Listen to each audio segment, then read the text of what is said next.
அனாதி பாசம் வைத்ததாலே நீ பயிரை காத்த வேலி பயிரை காத்த போதும் வீண் பழியை சுமந்த நீதி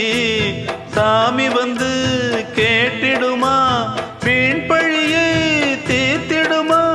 விண்ணுக்கும் மண்ணுக்கும் சம்பந்தம் உண்டுன்னு சொன்னது யாரு அது மன்னவன் பேரு அந்த வானத்தை போல மனம் படைச்ச மன்னவனே